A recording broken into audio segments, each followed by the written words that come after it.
Hello and welcome back to Literally Literary. If this is your first time joining us, be sure to check out our previous episodes. This episode, we will have a discussion on Sabrina and Corina with Kali Fajardo-Anstine herself. Last episode, we concluded our discussion on Sabrina and Corina, focusing on the second half of the stories, including Galapago, Cheeseman Park, Tomi, Any Further West, All Her Names, and Go Sickness. Today, we will be speaking with Kali Fajardo-Anstine about the collection. Vanessa, you can take the lead now then, and Sure. what was your first question for her? It's about the women in these stories, and I feel that they're all very strong and independent, but at the same time, they seem a little bit broken. And I was wondering if you felt that this is the case with most women today and being like strong and empowered. Yeah, I think individuals are individuals. So I always want to make sure that when I'm talking about my characters or women in general, I want people to know that I don't mean all of us as a group. I mean all of us as what our individual soul dictates about our personalities. And I think a lot of the women in my stories have gone through, in some cases, some exceptionally difficult generational trauma. They've also experienced hardships in their own lives. And so I think those are the kinds of characters I'm most drawn to, because when you've hit rock bottom, it really shows a lot about yourself as a person when you rise above that. And I think dramatically, there's a lot of tension between what it means to have so much taken away from you, and yet you keep going.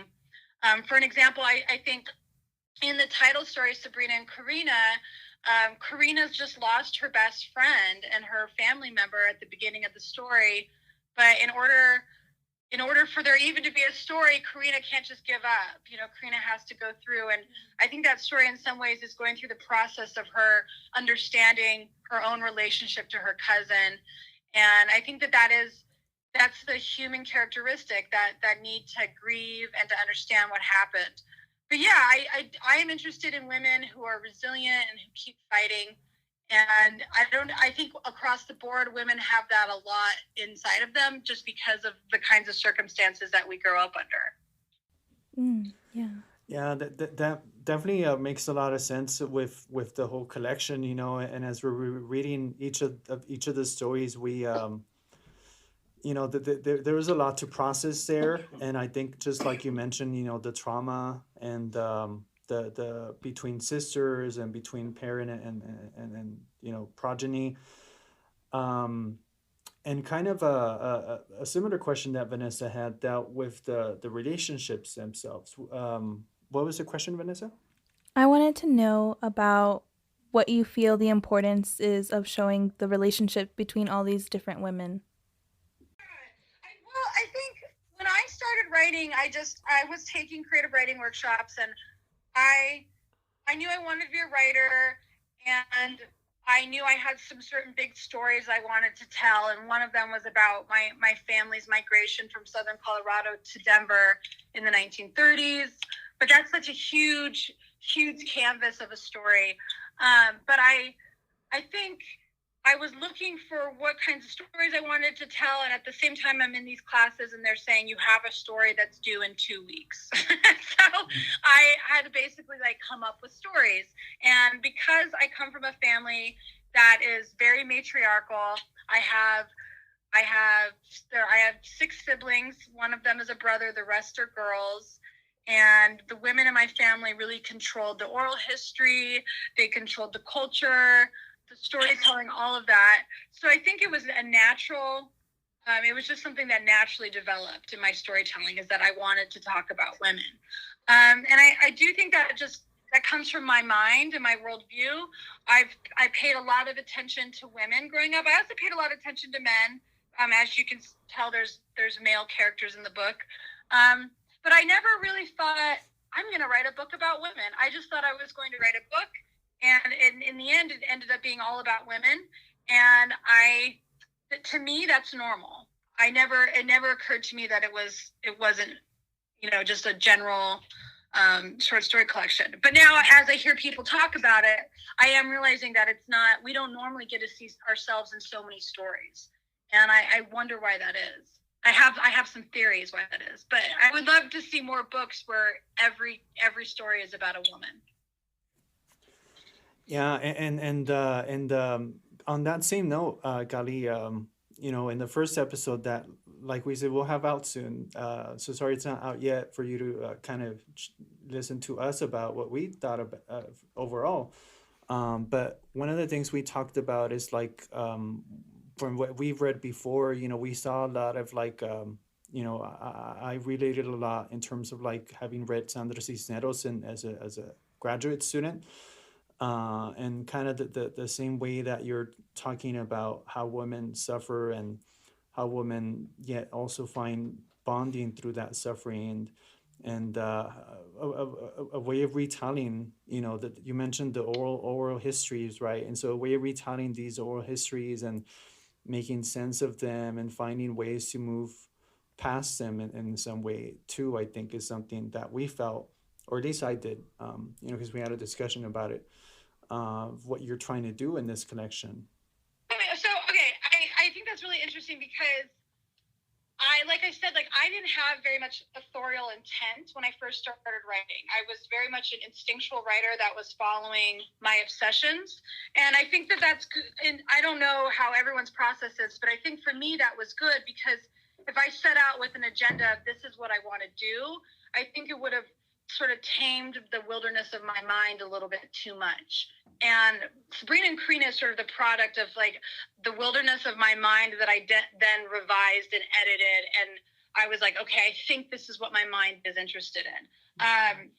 And I do the oral, going back to the oral storytelling, I was visiting with a friend the other day and we were talking about, how different stories come out of your family members the longer you know them, and how interesting it is that some of the most important stories that you've ever heard from them come out later in life, and they're sort of just told in passing. Like I was driving across country once with my dad, and he pointed to a flour silo, and he said, "Oh, I had a cousin who was killed in one of those. Did you know they explode sometimes?" And I'd never heard this story from him in my entire life, and I was an adult by the time I heard it. So I am interested in how we tell stories, when we tell stories, why we tell them, and also how they maintain our cultural identity, and what happens when we're encouraged not to tell our stories. What does that mean for our culture as a whole? So I do think in one of the obsessions of mine that really started to come out in Sabrina and Corina is the fact that I'm deeply interested in storytelling. And that happens across the board in every single story. Not only am I writing a story for my readers, but my characters are telling each other stories a lot.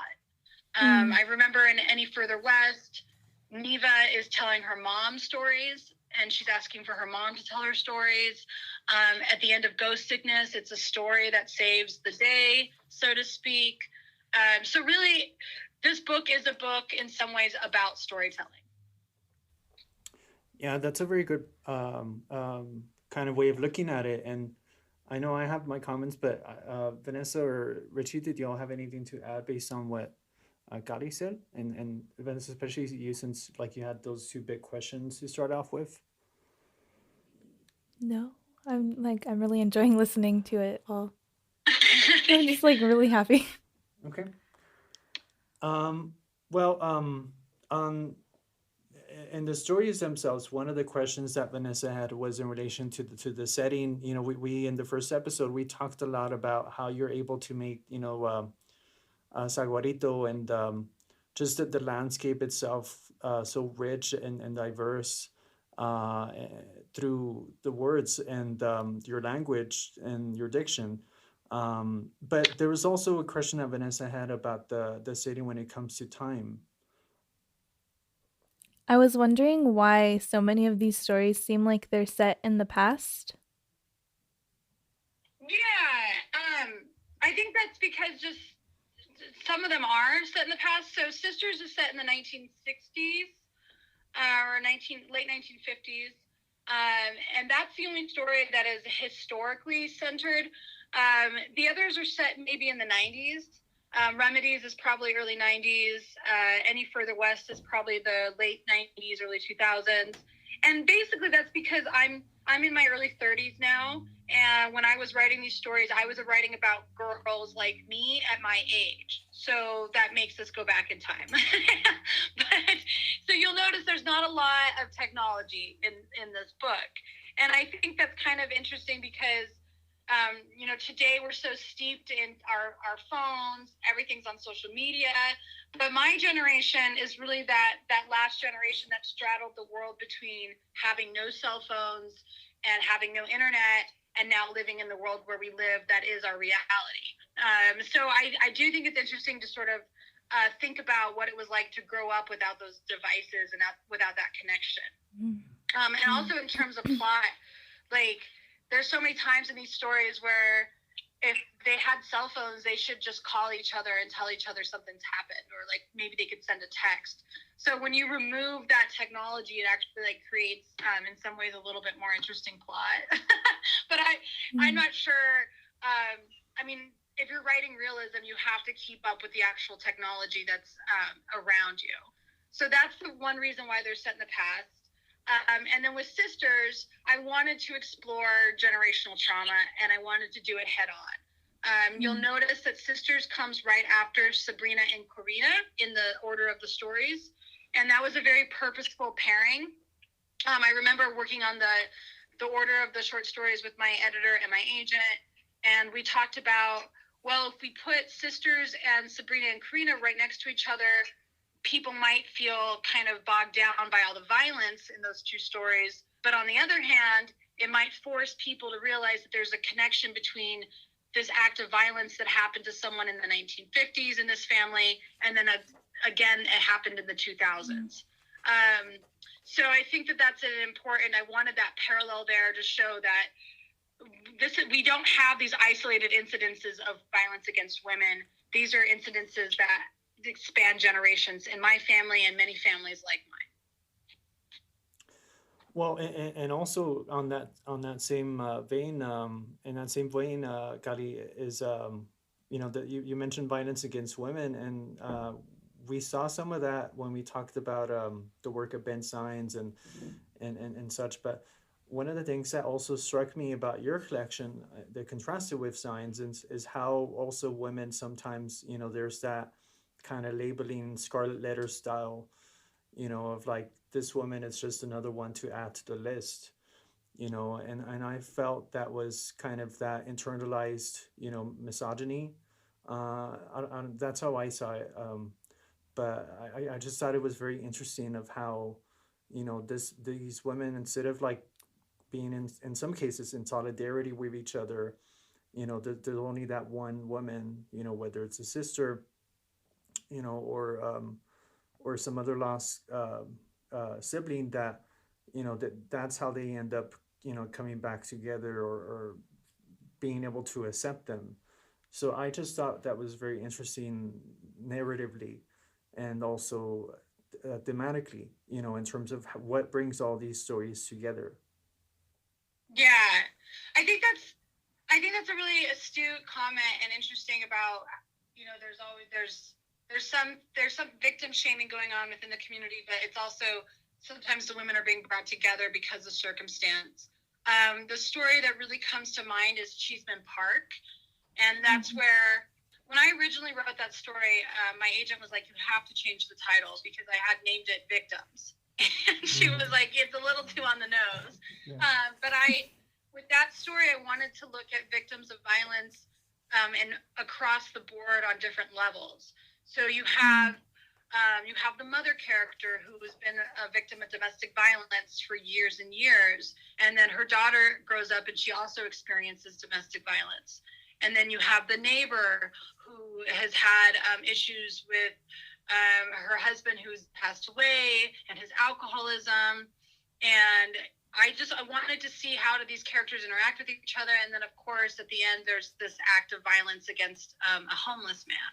Mm-hmm. And I think some of my characters, they tend to hold their own pain and not really push that pain onto other people. But other characters of mine, they have a tendency to take that pain and to try to put it on other people and harm them themselves in order to feel better. And Monica in that story, when she attacks the homeless man at the end, I really feel like that was one of the ways that she was trying to get rid of her own pain. And I think that that's important, especially for people who do come from, again, like generational trauma, who come from families that might have addiction, or there might be some sort of fracture in the family. It's very hard to heal from that, and especially not become somebody who they themselves are violent. So I wanted to explore, like, how do we stop these cycles? Is it possible to even stop them? And I do think it is. It's just a matter of healing. But yeah, I that's something I think about a lot with all of my characters and all of my work. I want people to feel better, and I want us to get to the point where we can heal. And for me, one of the ways that I hope to contribute to that healing is through making art. And my characters, I hope some of them can find that. I want them making more art and not hurting each other. Yeah, that's a lot to think about there, Kali. Yeah, it really is. Yeah.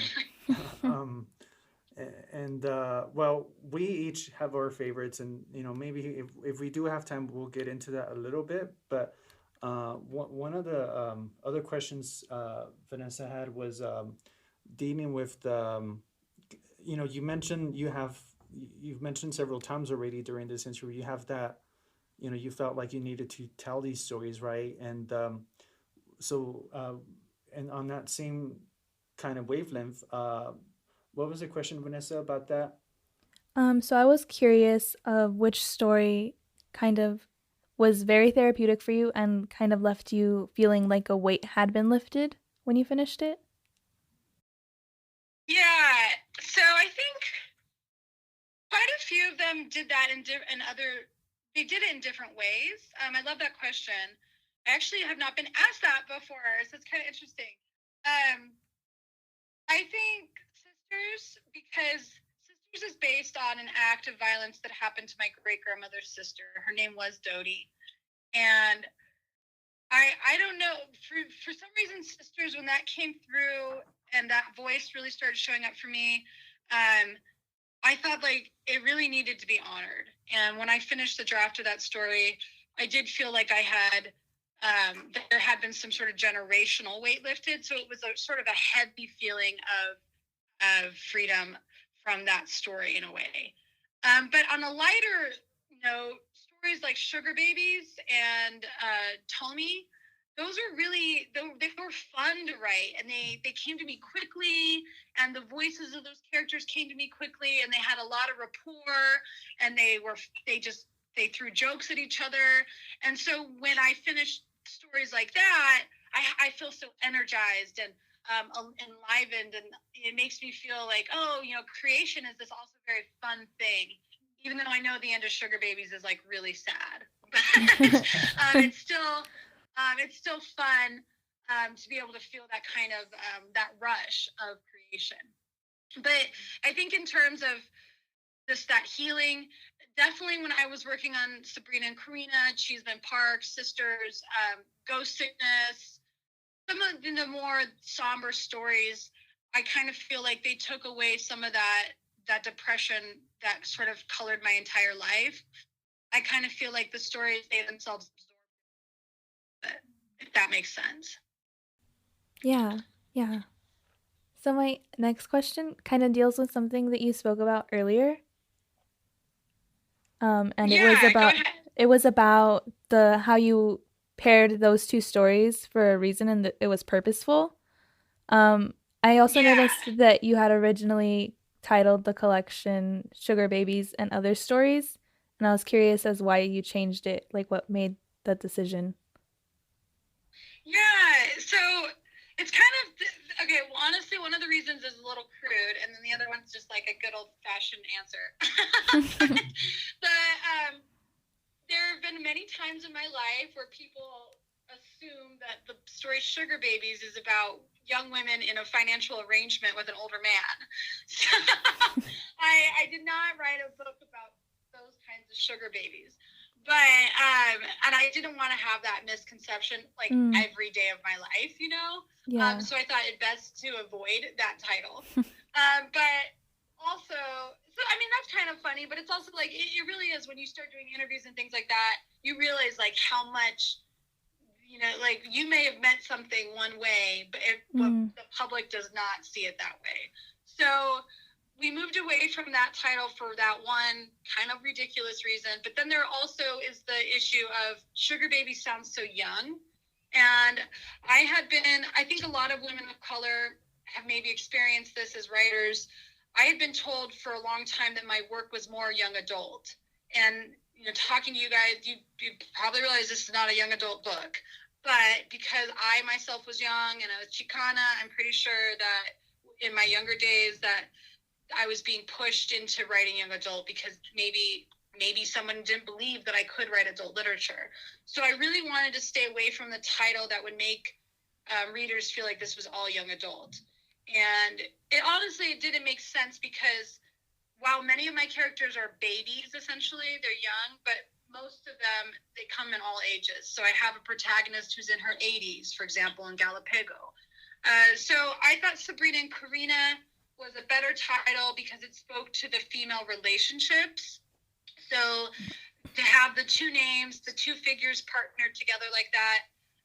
And also because at the heart of the story, I think, is that relationship between women, but also about the struggles that we go through. So I think that Sabrina and Corina really sort of encapsulates what the entire collection is trying to say in a way that Sugar Babies didn't necessarily do that as a title.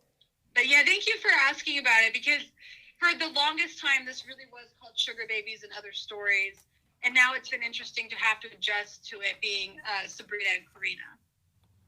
Yeah, and thank you for explaining that. It's an interesting way of how an author, the framing, right, and to encapsulate this collection, as one whole. I think must have definitely been, something you thought a lot about, not just from that, what you mentioned about the misconception, right, but about the the thematic line, that is more important than that, from Yeah. looking beyond the surface of what some readers might think. And I think even, the YA label kind of sometimes gets thrown out, by people in the media, that, they feel that just because it has young people in it, therefore it's got to be YA, or even just because the whole YA thing, it could still have a lot of adult themes, Yeah. Yeah. I didn't write YA, but if I had written YA, like, I'd be proud of that too. But I wanted to make sure that misconception didn't happen. Yeah, absolutely. Yeah. And like I had said, we all have our favorites from the collection. You had mentioned Tomi. If is that how you pronounce it, Tomi? Yeah, Tommy. Okay. Yeah. Yeah, yeah, that one, to me, just I normally don't get emotional, but reading that story, I got very emotional, and I did some very Aw. touching story, and the very kind of subtle too, like, very understated kind of way of describing, how relationships and family, comes back together, and accepts one, even after, they've done time. And the whole idea of like the criminal justice system, right? I mean, that's a whole other kind of worms, right? um but Yeah. yeah, you had mentioned, I think you mentioned that that story was one of the stories that was fairly easy to write. Yeah, that one came out. So it was kind of interesting. I actually that story. I was driving from Laramie, Wyoming to Denver, and it's a three, and it's pretty isolated on the line until you enter the state of Colorado. It's like self. It can weather can get bad. I'm talking like blowout snow, so it's all white everywhere, and you don't know where the sky is anymore or where the ground is. It's like scary. And I was driving back to Denver, and fog rolled in, and I was, I had like a panic attack. I had to pull up the side of the road, and I pulled into a rest area. And as I was sitting there trying to calm myself down, these two characters started talking. Like I was talking to myself through two characters, and it was Cole, and her nephew Tommy. And then I went back to Denver that weekend, and I just started writing, and they came out. And I think with that story, there's a lot of times in my life where I felt like no matter how much I transcended my, how much I tried to prove to my family that I wasn't lazy, or that I was a loving, good daughter, I still had this rep of always being bad. Like it was never going to go away. And so I think with that story, I was trying to explore what does it mean when we do change, when we do become better people, when we work on ourselves, but that perception of us is never going away. And I think some of the more subtle, heartbreaking moments in that story are like when she's looking for her nephew and they think that she's drunk because they've seen her before, you know, things like that. And it's just, I think especially from people from our communities, there's so much of that where we're defined by our past rather than like allowing us to imagine our new futures. And also, I didn't see very many short stories. I don't know if I've ever seen a story about an auntie and her nephew. That's like a normal... Like, that's normal in my life. Like, I hang out with my cousins and my nephews and, like, everybody. But I've never seen a short story that, like, put them together and was like, let's see how this auntie and the nephew, like, interact with each other. Yeah. So I'm happy.